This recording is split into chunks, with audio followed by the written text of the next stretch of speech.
Man, Area 51 is such a good game. If you haven't tried it, I seriously recommend it. Also, I don't think I've filmed over here before. Hey kids, welcome back to the channel. I am Uncle Frank and I hope that you are having a great day. Now in today's video, I felt like I would take a step back, sit down, relax, and have a talk about a card game. But not like the card games I have been talking about so far on the channel. You see, while a lot of card games out there are trading card games designed around the idea of opening packs, collecting cards, and building decks, not every card game is like that. You see, there are card games out there that are designed to be out-of-the-box experiences where you only need to buy one product and then you and all of your friends can get together and play that game as is. And today's game is one such example. This is Tanto Cuore. It's a deck-building card game designed by Japan-made games and released, I feel like it has to have been at least 10 years ago now. I've had it for a while. This game, it differs from games like Yu-Gi-Oh!, Magic, or Pokemon, because instead of building a deck before the game is played and then competing against your opponents to either deplete their lives or win a certain number of prize cards, for instance, like in Pokemon, you guys start the game with the same amount of resources, cards in your small decks, and then you assemble a larger deck as you play the game by taking cards from the various stacks. Let me explain. In Tanto Cuore, you take the role of the master of the house, and you compete against the other players to try to build the most impressive collection of maids. Now, you buy those maids with love, which is the currency of the game, and the goal of the game is to just get the most victory points, really. Some maids have victory points built into them, so just buying them makes victory easier, but other maids have various abilities that make getting more maids easier, if that makes sense. Now, I'm not going to break down the rules of the game in explicit detail. I'm not going to go into all the things you have to keep track of, but I am going to say that the maid cards themselves are very well designed.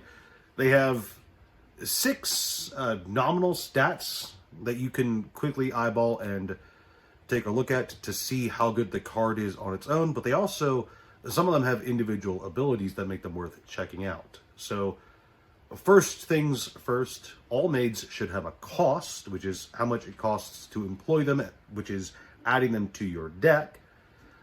Some maids have a victory point score, which is something to keep track of.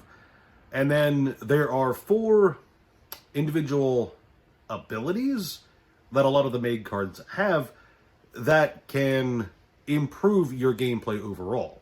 Some maids draw you additional cards when you play them. Some maids add to your total amount of love you have that turn when you play them. Some add to the number of servings you have, which is how many maids you can play that turn, and you only get 1 to start normally. And others, finally, let you employ additional maids. I think you also get to employ only 1 per turn normally. And then finally, it's important to remember that some maids have special abilities that either activate when you play them just for the turn, or when you pay the extra cost to put them in play permanently, which means they stay in play even after your initial turn has ended. That's really all I'm going to say about the core mechanics itself. Like I said, I'm not going to go into the details of the gameplay or break things down, but you know, what I will say is the core gameplay is very enjoyable. Very easy to get into, kind of intuitive once you get the hang of it. And once you guys get going, if you have a nice play group, you are going to find that gameplay can be really addicting. And just getting the right combination of maids in your deck to start with can really get you in a game flow that just causes some turns to go on for a long time. And it's really fun, and I know that I'm not alone in enjoying this game because it's been popular enough to get several expansions. In fact, I got 2 right here. The Vacations and Oktoberfest expansions Although I know that there are more expansions out there, including one that has butlers in it, which is something to think about. And while the game can be played in a completely casual environment with just you and some friends, it can also be played in a tournament setting. And there are prizes available for Tanto Cuore tournaments. At least there used to be. I don't know if tournaments are still going on, obviously. But there used to be promo prizes, like special extended art cards and playmats, all kinds of good jazz. Which shows that, at the very least, it was popular enough to receive organized play support, which is really good on its own, I have to say.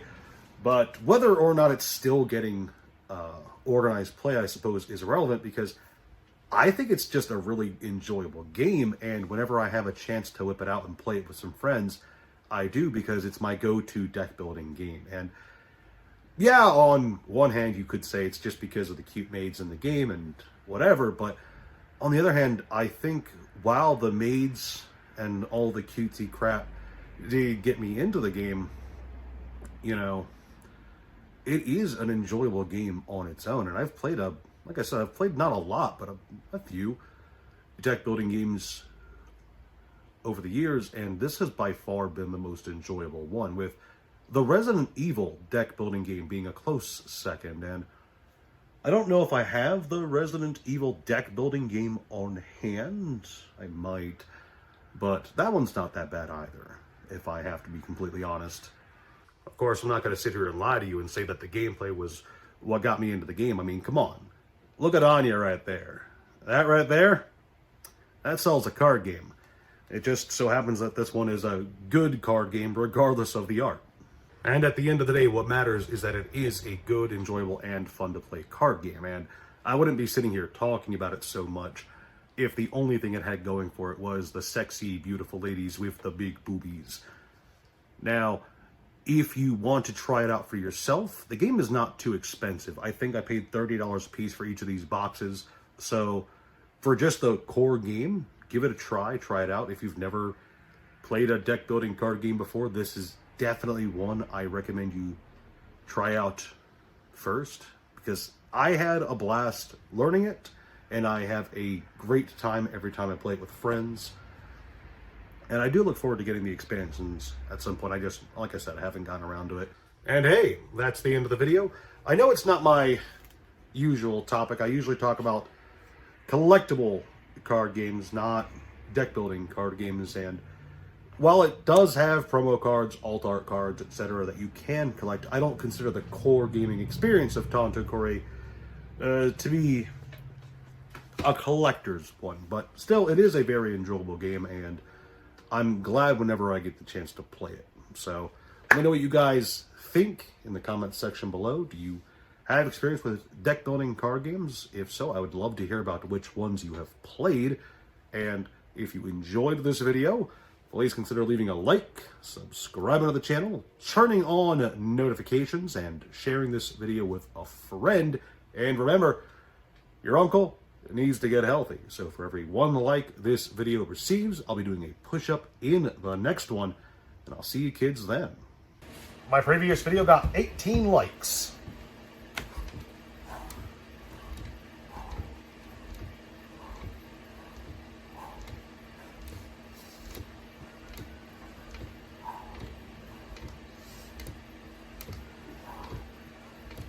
Whew, that's 18.